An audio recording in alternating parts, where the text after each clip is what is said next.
नमस्कार मित्रांनो, या व्हिडिओच्या माध्यमातून एकात्मिक बालविकास विभाग भरती निघाली, जाहिरात आले.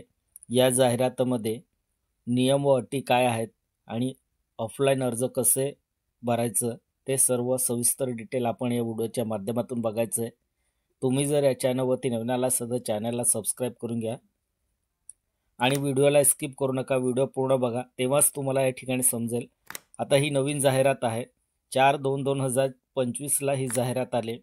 या जाहिरातमध्ये सेविका आणि मदतनीस भरतीची ही जाहिरात आहे.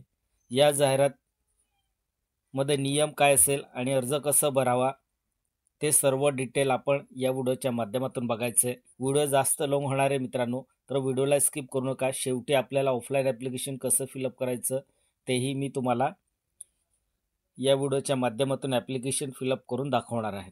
तर बघा, ठिकाणी तुम्हाला पोस्टरमध्ये दिसत असेल महिला बालविकास विभाग जाहिरात आली. ही जाहिरात कोणत्या जिल्ह्याची आहे तेही आपल्याला बघायचं आहे. सेविका मदतनीस एकूण जागा किती असेल आणि नियम पात्रता काय असेल, कोणकोणते कागदपत्रे लागणार आहेत, अर्ज कसा भरावा आणि अंगणवाडी सेविका मदतनीस भरती सुरू झाली आहे. 4/2/2025ला ही जाहिरात आली. चला तर आपण व्हिडिओ स्टार्ट करू. व्हिडिओला स्किप करू नका, व्हिडिओ लॉंग होणार आहे, त्याच्यामुळे व्हिडिओला स्किप करू नका. एकात्मिक बालविकास सेवा योजना प्रकल्प पंढरपूर. बघा, एकात्मिक बालविकास सेवा योजना प्रकल्प कुठला आहे तर पंढरपूरची ही जाहिरात आहे.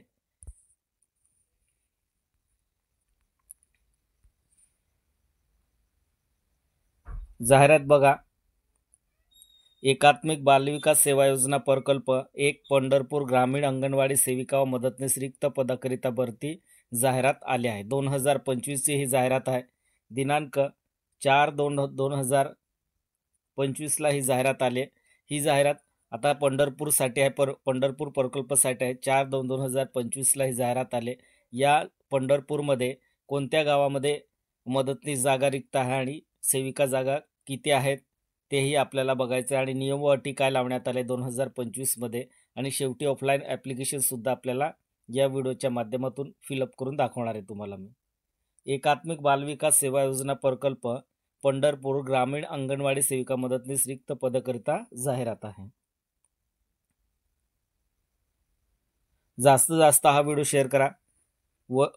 वर नमूद वाचा क्रमांक 3/7चे महाराष्ट्र शासन महिला व बालविकास विभाग शासन निर्णय क्रमांक नुसार एकात्मिक बालविकास सेवा योजना प्रकल्प 1 पंढरपूर ग्रामीण जिल्हा परिषद सोलापूर अंतर्गत अंगणवाडी सेविका मदतनीस यांच्या रिक्त पदावर सरळ सेवेने नियुक्ती करायची आहे.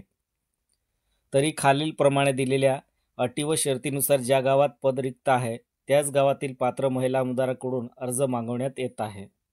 सदर अर्ज स्वीकारण्याची अंतिम दिनांक 18 फेब्रुवारी. बघा, शेवटची डेट काय असेल, अर्ज करण्याची शेवटची डेट असेल 18 फेब्रुवारी 2025 रोजी सायंकाळी 6:15 कार्यालयीन वेळेपर्यंत. बाल विकास प्रकल्प अधिकारी पंढरपूर कार्यालय ग्रामीण पंचायत समिती पंढरपूर येथे सुट्टीचे दिवस वगळून कार्यालयात वेळेत अर्ज स्वीकारण्यात येतील. तर त्यानंतर आलेले अर्ज स्वीकारण्यात येणार नाही. तर शेवटची डेटसुद्धा नोट करून घ्यायचं आहे. 18 फेब्रुवारीपर्यंत लास्ट डेट आहे सेविका आणि मदतनीस या पदासाठी अर्ज करण्यासाठी. चला तर आपल्याला या ठिकाणी खाली टेबलमध्ये देण्यात आले. बघा, भरती प्रक्रियेचे वेळापत्रक देण्यात आले. जाहिरात प्रसिद्ध कोणत्या तारखेला झाले 4/2/2025ला.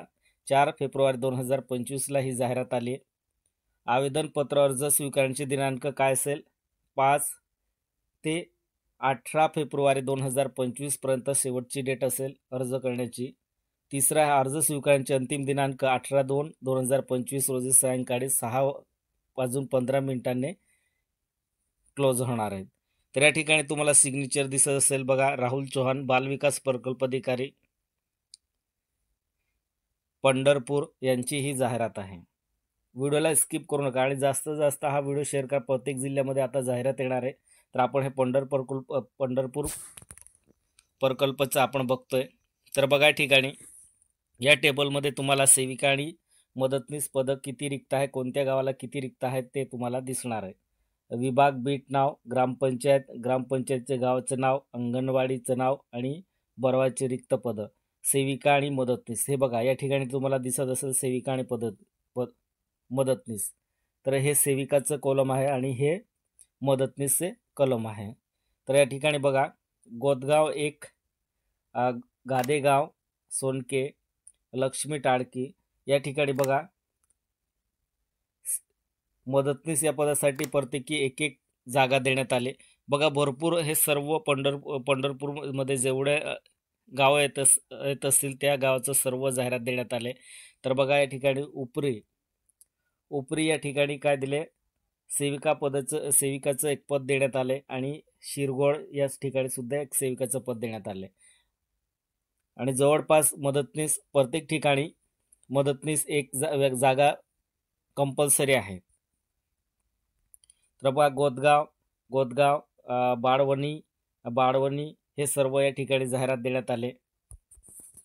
व्हिडिओला स्किप करू नका. चला तर मी हे तुम्हाला शॉर्टकटमध्ये दाखवतो. तुम्हाला जर PDF पूर्ण रीड करायचं असेल तर तुम्ही या व्हिडिओच्या डिस्क्रिप्शनमध्ये जाऊन तुम्ही ही PDF डाउनलोड करू शकता. मी पूर्ण डिटेलमध्ये कोणत्या गावाला किती जागा आहेत तर बघा प्रत्येकी गावामध्ये एक जागा दिले. फक्त तुम्ही सेविका पदासाठी अप्लाय करत असेल तर व्यवस्थित बघा आणि त्या गावामध्ये सेविका पद आहे का ते चेक करून घ्यायचं आहे. तुम्हाला शॉर्टकटमध्ये ही जाहिरात दाखवतो. नंतर तुम्हाला ऑफलाईन ॲप्लिकेशन कसं फिलअप करायचं आणि नियम व अटीसुद्धा तुम्हाला दाखवणार आहेत. सिद्धेवाडीसाठी बघा तरटगावला एक सेविका पद आहे. चिंचुबे या ठिकाणी सुद्धा सेविका पद आहेत. परंतु ज्या ठिकाणी सेविका पद रिक्त असेल त्या ठिकाणी काय म्हटलं, या ठिकाणी मदतनीस पद हे त्या ठिकाणी जाहिरात नसेल, हे लक्षात घ्यायचं आहे. हे बघा हे पूर्ण तुम्हाला क्रॉस करून दाखवतो जाहिरात. आता आपल्याला नियम व अटी 2025 मध्ये कोणकोणते नियम व अटी लागू करण्यात आले ते आपल्याला बघायचं आहे. शेवटी आपल्याला ऑफलाईन ॲप्लिकेशन तुम्हाला लाईव्ह कसं फिलअप करायचं तेही तुम्हाला मी भरून दाखवणार आहे. उमेदवार निवड करण्याची अटी व शर्ती खालीलप्रमाणे असेल. आता कोणत्या पद्धतीने निवड केली जाणार आहेत? पहिला मुद्दा आहे शैक्षणिक पात्रता. मी स्पीडमध्ये का घेतोय, कारण व्हिडिओ जास्त लॉंग आहे त्याच्यामुळे मी स्पीडमध्ये रीड करतोय. व्हिडिओला स्किप करू नका, व्हिडिओ पूर्ण बघा तेव्हाच तुम्हाला समजेल आणि जास्तीत जास्त हा व्हिडिओ शेअर करा. अंगणवाडी सेविका मदतनीस या पदासाठी इयत्ता 12वी उत्तीर्ण, राज्य शिक्षण मंडळ अथवा त्यास सक्षम अशी किमान शैक्षणिक पात्रता आवश्यकता राहील. तसेच पदव्युत्तर DED, BEd, MSc यापैकी अतिरिक्त शैक्षणिक अर्हता धारण करत असल्यास परिशिष्ट अनुसार अतिरिक्त गुण देण्यात येतील. सर्व शैक्षणिक कागदपत्रांची सत्यप्रती जोडणे बंधनकारक आहे. तुमचं शैक्षणिक जेवढं झालं असेल सर्व डॉक्युमेंट तुम्हाला या ठिकाणी जोडायचे. तर या ठिकाणी DED, BEd झालं असेल, MA, MAd झालं असेल तर सर्व डॉक्युमेंट तुम्ही या ठिकाणी जोडायचे आणि त्या पद्धतीने तुमचं गुणांकन दिले जाणार आहेत. दुसरा मुद्दा आहे बघा वास्तव. आता वास्तव हे बघा हा प्रश्न मोठा असतो तर हे लक्षात घ्यायचं आहे. स्थानिक रहिवासी असणे, ग्रामीण प्रकल्पातील अंगणवाडी सेविका मदतनीस या पदावर त्या गावातील ग्रामपंचायत नव्हे तर महसुली गाव. बघा महसुली गाव म्हणजे तुमचं एक ग्रामपंचायत 8 गावाचं असेल किंवा 7 गावाचं असेल किंवा 3 गावाचं असेल तर तुम्ही त्या ठिकाणी सर्व पाडे मिळवून एक ग्रामपंचायत असते. तर ते सर्व पाड्याचे उमेदवार ॲप्लिकेशन अप्लाय करू शकता आणि त्या ठिकाणी पात्र असेल. बघा या ठिकाणी काय म्हटलं, महसुली गाव म्हणजे वाडी, वस्ती, पाडे हे सर्व महसुली गावमध्ये येतात. तर तुम्ही त्या ठिकाणी फॉर्म भरू शकतात.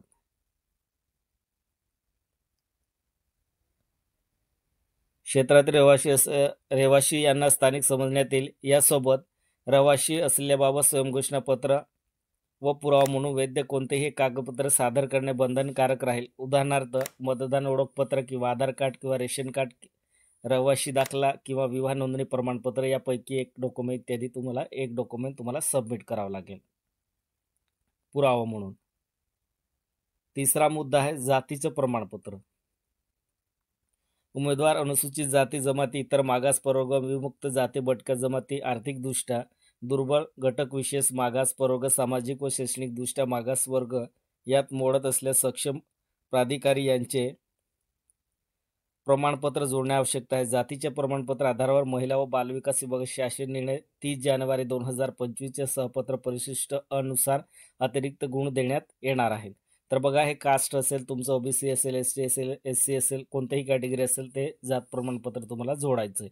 त्यानुसार तुम्हाला अतिरिक्त गुणसुद्धा दिले जाणार आहेत. चौथा मुद्दा आहे, व्हिडिओ जास्त लाँग होणार आहेत मित्रांनो, तर व्हिडिओला स्किप करू नका, व्हिडिओ पूर्ण बघा. सर्व नियम व अटी तुम्हाला या ठिकाणी एक्सप्लेन करून देतो. वयाची अट असेल, अंगणवाडी सेविका मदतनीस या पदासाठी वयोमर्यादा जाहिरात प्रसिद्ध दिनांक किमान 18 ते 35 वर्ष. बघा, या भरतीसाठी सेविका आणि मदतनीस पदासाठी वय लिमिट काय दिले, 18 ते 35 वर्ष असेल, वर्ष अशी राहील. तथापि विधवा उमेदवारांसाठी ही वयोमर्यादा कमाल 40 वर्ष देण्यात आली. विधवासाठी 40 वर्ष. जन्मतारखेचा दाखला, शाळा सोडल्याचे प्रमाणपत्र, इयत्ता 10वी बोर्ड प्रमाणपत्र सोबत जोडणे अनिवार्य असेल. पाचवा मुद्दा आहे, लहान कुटुंब. अंगणवाडी सेविका, मिनी अंगणवाडी सेविका व मदतनीस या पदाच्या नियुक्तीसाठी लहान कुटुंबाच्या अटीबाबत महिला व बालविकास विभाग यांच्याकडील 27/2/2024च्या शासन निर्णयानुसार प्रतिज्ञापत्र सादर करणे बंधनकार राहील. तर बघा, हे लहान कुटुंब प्रमाणपत्र सुद्धा तुम्हाला जोडावं लागेल. तुमचं लग्न झालं असेल तर तुमचं नियम या ठिकाणी दिले. 27/2/2024च्या शासन JR नुसार हे या ठिकाणी नियम आहेत. तर लहान कुटुंब प्रमाणपत्र सुद्धा तुम्हाला जोडावं लागेल. सहावा मुद्दा आहे बघा,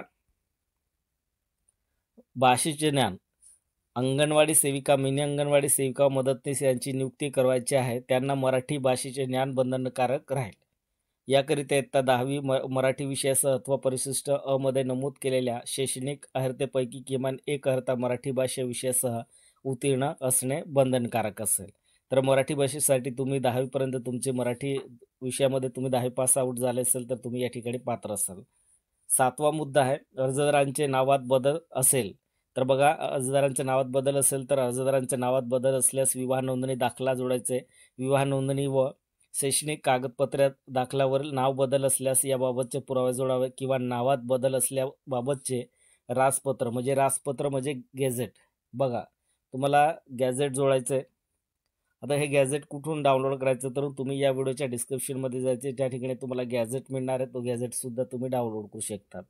किंवा नोंदणीकृत सेतू, नोटरी, हलनाथ शपथपत्र जोडण्यात यावे. बघा, तुमच्याकडे गॅझेट तुम्हाला जोडायचं नसेल तर तुम्ही शपथपत्र सुद्धा या ठिकाणी जोडू शकतात.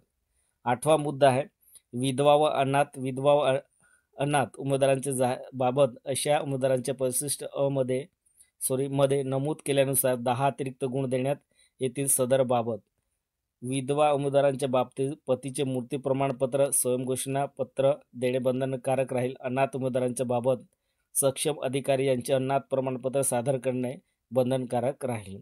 प्रमाणपत्र सादर न केल्यास अतिरिक्त गुण देण्यात येणार नाही. तर बघा, तुम्हाला विधवा असेल तर या ठिकाणी पतीचे मृत्यू प्रमाणपत्र जोडायचे आणि स्वयंघोषणा पत्र जोडायचं, तेव्हाच तुम्हाला अतिरिक्त गुण दिले जाणार आहेत. हे लक्षात घ्यायचं आहे. नववा मुद्दा आहे, व्हिडिओला स्किप करू नका, शेवटपर्यंत बघा, तेव्हाच तुम्हाला ऑफलाईन ॲप्लिकेशन कसं फिलअप करायचं ॲप्लिकेशनसुद्धा तुम्हाला मी दाखवणार आहेत कसं आहे आणि कोणकोणते ठिकाणी भरायचं. काही ठिकाणी कार्यालयाचं काम असतं, त्या ठिकाणी भरायचं नसतं, तर म्हणून तुम्ही व्हिडिओ पूर्ण बघा. नववा मुद्दा आहे, अनुभव असल्यास. आता अनुभव असल्यास एकात्मिक बालविकास सेवा योजना प्रकल्प योजनेची अंगणवाडी सेविका मदतनीस पदाचे किमान 2 वर्षाचा अनुभव असल्यास सक्षम प्राधिकारी यांच्याकडून प्रमाणपत्र अर्जासोबत जोडावे. तर बघा, तुम्ही अंगणवाडी मदतनीस म्हणून काम केलं असेल 2 वर्ष, तर वयाचा अनुभव असल्यास सक्षम प्राधिकारी यांच्याकडून प्रमाणपत्र अर्जासोबत जोडायचे. खाजगी मान्यताप्राप्त अथवा खाजगी अनुदानातील संस्थेतील सेवा अनुभव ग्राह्य धरता येणार नाही. तर बघा, तुम्ही खाजगी जे अनुभव असेल, तुमचं जे प्रमाणपत्र असेल ते ग्राह्य धरलं जाणार नाही. अंगणवाडी सेविका मदतनीस म्हणून कामाच्या 2 वर्षाचा अनुभव असल्यास महिला व बालविकास विभागाच्या शासन निर्णय 30 जानेवारी 2025चे सहपत्र परिशिष्ट अनुसार अतिरिक्त गुण किती दिले जाणार? 5 गुण देण्यात येणार आहेत. 10वा मुद्दा आहे बघा, 10वा मुद्दा आहे सेवा व मानधन. सेवा व मानधन. अंगणवाडी सेविका मदतनीस पदे मानधनी स्वरूपाचे असून या पदासाठी बदलीसाठी मागणी करता येणार नाही.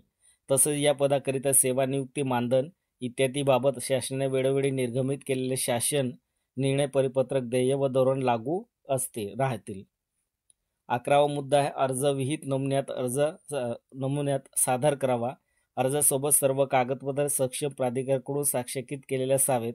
अर्जामध्ये किमान प्रमाणपत्र कोणतेही खाडाखोड असलेले अर्ज स्वीकारण्यात येणार नाही. अर्जाचा नमुना बालविकास प्रकल्प अधिकारी कार्यालय पंढरपूर 1-2 पंचायत समिती कार्यालय पंढरपूर तसेच संबंधित ग्रामपंचायतच्या नोटीस बोर्डवर पाहावयास मिळेल. 12वा आहे मुद्दा निवड कशी केली जाणार आहे. हा मुद्दा इम्पॉर्टंट बघा. अर्जासोबत जोडलेल्या शैक्षणिक व इतर कागदपत्रे आधारे शासन निर्णयानुसार गुणवत्ता यादी मेरिट लिस्ट तयार केली जाईल व गुणवत्तेनुसार निवड व अंतिम प्रतीक्षा यादी तयार केली जाईल. यानंतर जोडलेले कागदपत्र गुणांकनासाठी धरले जाणार नाहीत. आक्षेपाच्या वेळी ही कोणतीही कागदपत्रे स्वीकारली जाणार नाही. बालविकास प्रकल्प अधिकारी योजना पंढरपूर यांची हे सिग्नेचर आहे. या ठिकाणी बघा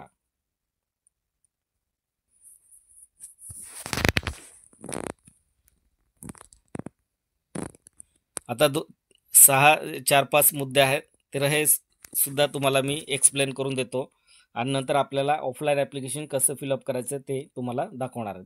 व्हिडिओला स्किप करू नका. व्हिडिओ पूर्ण लॉंग होणार आहे. मी स्पीडमध्ये घेतो तरी सुद्धा व्हिडिओ जास्त लॉंग होणार आहे. सर्व A to Z इन्फॉर्मेशन देत आहे. त्याच्यामुळे निवडीसाठी कोणत्याही घटकासाठी किती गुण देण्यात येणार आहेत यासाठी विवरण महिला व बालविकास विभागाच्या शासन निर्णय 30 जानेवारी 2025 सहपत्र वरिष्ठ सोबत जोडण्यात येत आहे. तसेच एकाच गावात एकापेक्षा जास्त पदे रिक्त असल्यास गुणांकनानुसार समुपदेशनाद्वारे अंगणवाडी केंद्र निश्चित केले जातील. 13वा मुद्दा अर्ज स्वीकारण्याच्या अंतिम दिनांकानंतर इतर कोणत्याही प्रकारचे अतिरिक्त कागदपत्रे स्वीकारले जाणार नाही. बघा तुमचं ॲप्लिकेशन एकदा सबमिट केल्यानंतर तुमचं जे बायचान्स तुमचं डॉक्युमेंट जोडायचं सुटलं असेल तर ते डॉक्युमेंट्स स्वीकारले जाणार नाही. तर व्यवस्थित तुम्ही अर्ज भरताना डॉक्युमेंटसुद्धा व्यवस्थित जोडायचं आहे कागदपत्रे. 14वा मुद्दा भरती प्रक्रियेबाबत एखाद्या पदाबाबत न्यायालयीन अथवा प्रशासकीय बाब उद्भवल्यास किंवा निदर्शनात आल्यास सदर पदाबाबत माननीय न्यायालयाच्या निकालाच्या अधीन राहून तसेच शासन निर्णय व परिपत्रकाच्या अधीन राहून वरिष्ठ कार्यालयाच्या मार्गदर्शनानुसार भरती प्रक्रिया पूर्ण केली जाईल. तसेच इतर ठिकाणी वेळापत्रानुसार भरती प्रक्रिया पूर्ण केली जाईल. 15वा मुद्दा आहे अंगणवाडी सेविका मदतनीस रिक्त पदे भरताना अंगणवाडी केंद्र रिक्त पदे निष्कर्ष न धरता महसुली गावातील एकूण रिक्त सेविका मदतनीस पदानुसार भरती प्रक्रिया राबवण्यात येईल. गावामध्ये एकापेक्षा अधिक अंगणवाडी मदतनीस पदे रिक्त असल्यास सदर ठिकाणी गुणवत्ता यादीतील क्रमानुसार प्रथम उमेदवारांना समुपदेशनाद्वारे अंगणवाडी केंद्रावर नियुक्ती देण्यात येईल. 16वा मुद्दा आहे अंगणवाडी सेविका मदतनीस हे एकाकी पद असल्यामुळे तसेच स्थानिक रहिवासी असावी. या केंद्र शासनाच्या मार्गदर्शन सूचना असल्यास नियुक्तीनंतर बदलीचे कोणतेही प्रावधान राहणार नाही. आता खाली टिप देण्यात आले. हे टिप 3 मुद्दे आहेत तर आपल्याला व्यवस्थित बघून घ्यायचं आहे. व्हिडिओला स्किप करू नका मित्रांनो. जास्तीत जास्त हा व्हिडिओ शेअर करा. भरती प्रक्रियेच्या कोणत्याही वेळी कोणत्याही टप्प्यावर स्थगिती किंवा रद्द करण्याच्या जाहिरातीतील बदल करण्याचे अधिकार बालविकास प्रकल्प अधिकारी एकात्मिक बालविकास सेवा योजना प्रकल्प पंढरपूर ग्रामीण यांना राहतील. दुसरा मुद्दा आहे उमेदवारांनी अर्जासोबत सादर केलेली माहिती कागदपत्रे कोणत्याही टप्प्यावर खोटे आढळून आल्यास सदर उमेदवारांची नियुक्ती रद्द करून पुढील कायदेशीर कारवाई केली जाणार आहे. तिसरा मुद्दा आहे सदर भरती वर प्रक्रियेसंदर्भात न्यायालयीन प्रकरण उद्भवल्यास मान्य न्यायालयाचे निर्णय सदर भरती प्रक्रियेस लागू राहील. बघा या ठिकाणी राहुल चव्हाणचं सिग्नेचर आहे. बालविकास प्रकल्प अधिकारी यांचे सिग्नेचर आहे.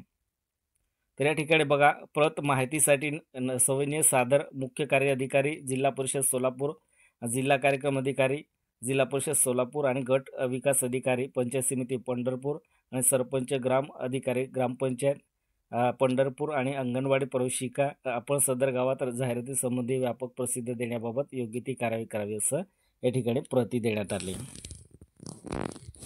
आता आपल्याला ऑफलाईन ॲप्लिकेशन कसे भरायचं ते आपल्याला बघायचं आहे. व्हिडिओला स्किप करू नका. तर या ठिकाणी बघा अंगणवाडी सेविका मदतनीस या मानधनी पदासाठी करवायचं अर्जाचा नमुना आहेत.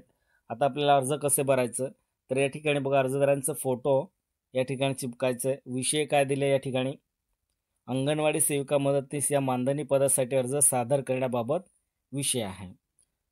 महिला बाल विकास विभाग प्रकल्प अधिकारी एकात्मिक बाल विकास योजना प्रकल्प 1 पंढरपूर ग्रामीण तालुका पंढरपूर जिल्हा सोलापूरची ही भरती आहे. हे सोलापूरचं अर्ज आहे, म्हणजे पंढरपूर तालुक्याचं अर्ज आहे. विषय पाहिला आपण. या ठिकाणी आपण अर्ज भरताना आपल्या गावाचं नाव या ठिकाणी लिहायचं आहे. नंतर कोणत्या पदासाठी तुम्ही अर्ज करताय, सेविका किंवा मदतनीस या पदासाठी अर्ज करताय का, तर तुम्ही या ठिकाणी सेविका असेल तर सेविका लिहायचं, मदतनीस असेल तर मदतनीस लिहायचं आहे. पुढे बघा, महोदय मी खालील सही करणार अर्जदार विनंतीपूर्वक अर्ज करते की मी एकात्मिक बालविकास सेवा योजना प्रकल्प 1 पंढरपूर अंतर्गत गाव, तुमचं गावाचं नाव लिहायचं आहे. ग्रामपंचायत कोणती आहे तुमची, ग्रामपंचायतचं नाव लिहायचं आहे. तालुका पंढरपूर जिल्हा सोलापूर येथे रिक्त अंगणवाडी सेविका मदतनीस मानधनी पदासाठी अर्ज सादर करीत आहे. त्यासाठी माझी संपूर्ण माहिती प्रमाणपत्राच्या स्वाक्षरित प्रतीसह खालीलप्रमाणे आहे. बघा, एक इम्पॉर्टंट मुद्दा आहे. तुम्ही अर्ज सबमिट करताना तुमच्या डॉक्युमेंटवरती, सर्टिफिकेटवरती एका कोपऱ्याला सिग्नेचर करून घ्यायचं आहे. स्वाक्षरित प्रत असते ते, तर आपण स्वतःची सिग्नेचर करून प्रत्येक डॉक्युमेंट कागदपत्रावरती करून घ्यायचं आहे. कृपया माझ्या अर्जाचा सहानुभूतीपूर्वक विचार व्हावा ही विनंती. आता या ठिकाणी काय करायचं, अर्जदारांचं संपूर्ण नाव लिहायचं, तुमचं नाव, तुमचं मिडल नेम आणि सरनेम. विवाहीपूर्वीचे संपूर्ण नाव द्यायचे. फक्त हे महिलांसाठी भरती असते बघा. तर या ठिकाणी विवाहापूर्वी तुमचं काय नाव होतं आणि तुमच्या वडिलांचं काय नाव होतं आणि तुमचं सरनेम काय होतं ते तुम्हाला या ठिकाणी फुल नेम लिहायचं आहे. विवाहानंतरचे संपूर्ण नाव द्यायचे, तुमचं नाव, तुमचं पतीचं नाव आणि तुमचं सरनेम. या पद्धतीने अर्ज भरायचे.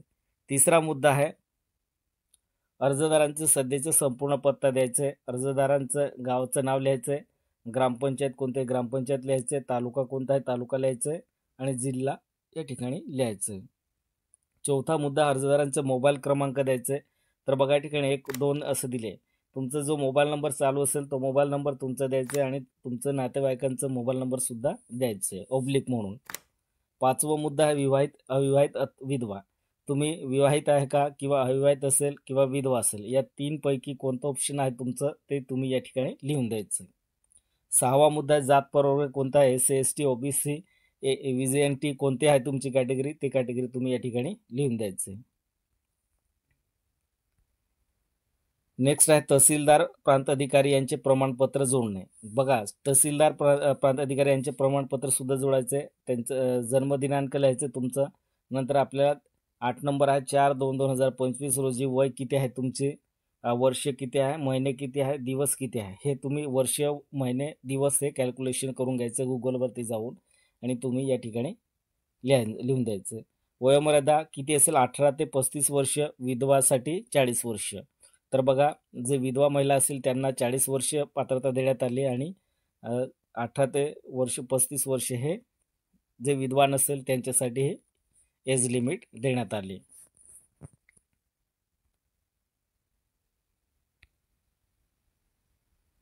आता शैक्षणिक पात्रता काय असेल तर बघा, शैक्षणिक पात्रता आहे, शैक्षणिक पात्रता गुणपत्र प्रमाणपत्र स्वाक्षरित प्रत जोडायची तुम्हाला.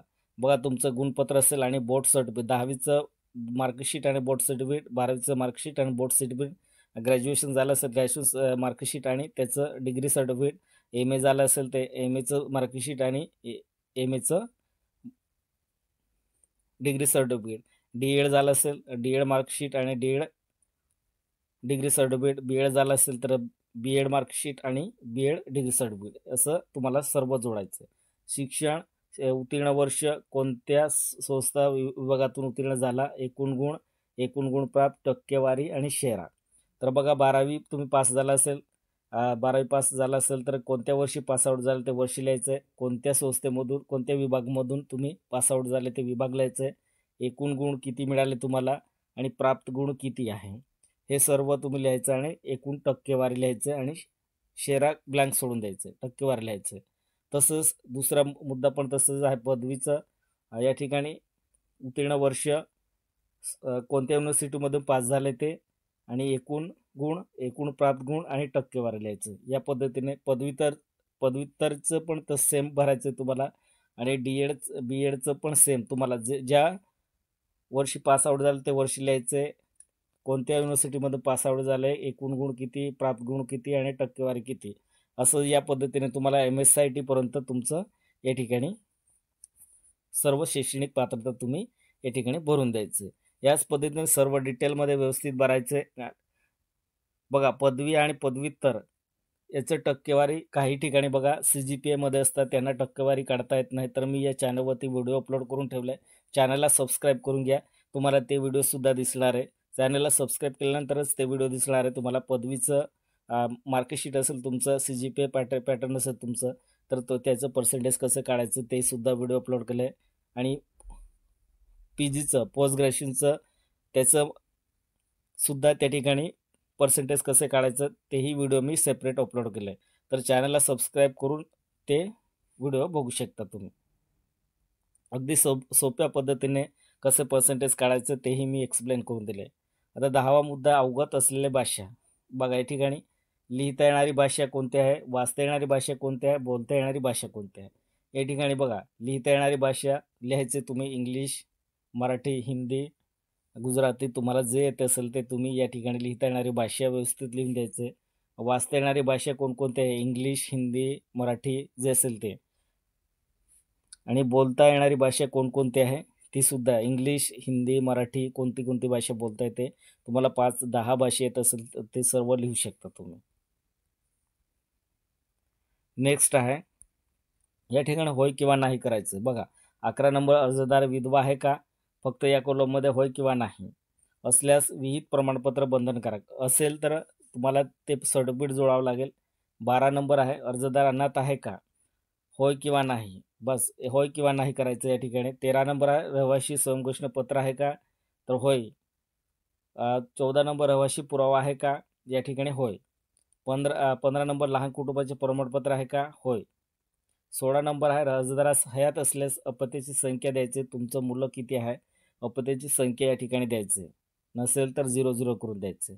17 नंबर आहे, अनुभव अंगणवाडी सेविका मदतीसपैकी होय किंवा नाही. बघा होय किंवा नाही या ठिकाणी अनुभव, बघा तुमचा अनुभव अंगणवाडी सेविका मदतनीसपैकी कोणता आहे तुमचा अनुभव, ते या ठिकाणी होय किंवा नाही आणि या बॉक्सवरती टिक करून द्यायचं. अनुभव असल्यास कोणतं पद होतं, मदतनीस, आणि गाव आणि अनुभवाची कालावधी 2 वर्ष किती, 3 वर्ष, 5 वर्ष जे असेल तर तुम्ही. सहपत्रक जोडलेल्या प्रमाणपत्रासोबत आहे नाही, लागू नाही असा उल्लेख करणे. आता शाळा सोडल्यास प्रमाणपत्र आहे का, ते या ठिकाणी होय करायचं. दुसरा विवाह नोंदणी प्रमाणपत्र किंवा नावात बदल प्रतिज्ञापत्र हे सुद्धा जोडायचं आहे. तिसरा सक्षम प्राधिकाऱ्यांचे जातीचे प्रमाणपत्र, आर्थिकदृष्ट्या दुर्बल घटक, विशेष मागास प्रवर्ग, सामाजिक व शैक्षणिकदृष्ट्या मागास वर्ग, SC/ST जे असेल ते तुमचं. नेक्स्ट आहे 10वी बोर्ड प्रमाणपत्र होय असेल तर होय करायचं. 5वं आहे 12वी गुणपत्रिका होय. 6वं पदवी गुणपत्रिका प्रमाणपत्र होय. 7वं पदव्युत्तर गुणपत्रिका प्रमाणपत्र होय. D.Ed गुणपत्रिका प्रमाणपत्र होय. बघा तुमचं एज्युकेशन झालं असेल तर होय करायचं, नसेल तर नाही करून द्यायचं. फक्त 12वी उत्तीर्ण असेल तुम्ही तर 12वीचंच तुम्ही या ठिकाणी होय करायचं, बाकी ठिकाणी नाही करून द्यायचं. आता हे शेवटचं पेज आहे. B.Ed गुणपत्रिका आहे का, नसेल तर होय किंवा नाही. MSIT गुणपत्रिका प्रमाणपत्र आहे का, असेल तर होय, नाही नसेल तर नाही. 11 नंबर, स्थानिक रहिवासी घोषणापत्र आहे का, होय. 12वं लहान कुटुंबाचे प्रमाणपत्र परिशिष्ट आहे का, होय. 13वं विधवा असल्यास विहित प्रमाणपत्र असेल तर होय, नसेल तर नाही. 14 नंबर, अनाथ असल्यास विहित प्रमाणपत्र आहे का, असेल तर होय, नसेल तर नाही. 15 आहे, अंगणवाडी सेविका मिनी अंगणवाडी मदतनीस अनुभव प्रमाणपत्र खाजगी संस्था असेल तर होय किंवा नाही. 16वा रेशन कार्ड होय. 17वा आधार कार्ड होय. 18वा मतदान ओळखपत्र होय. रहिवाशी दाखला होय करायचं आहे. नंतर खाळाखोड असलेले अर्ज किंवा कागदपत्र स्वीकारले जाणार नाही. अर्जासोबत जोडलेले सर्व कागदपत्र साक्षीकृत केलेले असावीत. साक्षीकृत म्हणजे तुम्ही तुमच्या डॉक्युमेंटवरती खाली कॉर्नरला सिग्नेचर करून घ्यायचं. दिनांक 18/2/2025 कार्यवेळेत कोणतेही अर्ज कागदपत्रे स्वीकारले जाणार नाही. शेवटची डेट काय असेल, 18 फेब्रुवारी 2025 पर्यंत हे अर्ज स्वीकारले जाणार आहेत. व्हिडिओ जास्त लॉंग होणार आहे, त्याच्यामुळे व्हिडिओला स्किप करू नका. वरील प्रमाणे अर्जात दिलेली माहिती व साक्षीकृत प्रमाणपत्र सत्य असून खोटे अथवा दिशाभूल करणारे असल्यास त्यासाठी मी जबाबदार राहील.